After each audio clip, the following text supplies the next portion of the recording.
Hello বন্ধুরা, আজকে একটা নতুন জায়গাতে বেড়াতে আসলাম। তো জায়গাটা আমার খুব ভালো লাগলো। তো মনে করলাম আমি একা একা দেখবো, আমার বন্ধুদেরকেও দেখাই। চলো দেখি কোথায় বেড়াতে আসলাম, তোমরাও দেখে নাও। চলো তোমাদেরকে দেখাই। এই দেখো বন্ধুরা, এই জায়গাটাতে আগে কখনো আসিনি, আজকে প্রথম আসলাম। জায়গাটা দেখে এতটাই ভালো লাগছিল, তোমাদেরকে সেটা বলে বোঝাতে পারবো না, তাই তোমাদেরকে দেখাচ্ছি, তোমরাও বলে যেও কেমন লাগছে জায়গাটা। এই জায়গাটার মূল আকর্ষণ হচ্ছে এই তাল গাছগুলো, দেখতে পাচ্ছ? প্রায় 2 থেকে 3 কিলো রাস্তা এরকম তাল গাছ সারিবদ্ধভাবে আছে।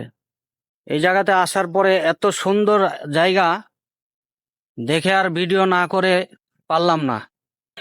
দেখো বন্ধুরা, এই জায়গাতে আসার পরে বন্ধুরা কি বলবো, আমার মনটা একদম ভরে গেল। কি সুন্দর নিরিবিলি পরিবেশ, এত সুন্দর বাতাস হচ্ছে, বৃষ্টি হচ্ছে, আবার মাঝে মাঝে রোদও বের হচ্ছে। মনটা একদম ভরে গেল বন্ধুরা জায়গাটাতে এসে। গ্রামের মাঝে এরকম জায়গা আসলে খুব ভালো লাগে। কি বলো বন্ধুরা, ঠিক বললাম তো?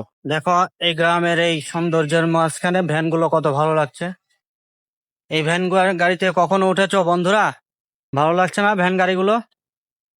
আমার তো খুব ভালো লাগে এই ভ্যানগুলোতে চড়তে। কি সুন্দর বাতাস, সারিবদ্ধ গাছগুলো কত ভালো লাগছে। এটা আমাদের রাজশাহী শহর থেকে প্রায় 40-45 কিলোমিটার দূরে। এই জায়গাটার নাম হচ্ছে মহাদেবপুর, নওগাঁ মহাদেবপুর।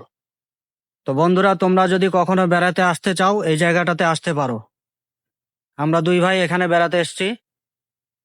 এই যে আমার সামনে যাকে দেখতে পাচ্ছ, এটা কিন্তু আমার বড় ভাই। তো বন্ধুরা, জায়গাটা দেখে তোমাদের কেমন লাগলো অবশ্যই কমেন্ট বক্সে জানিয়ে দিও।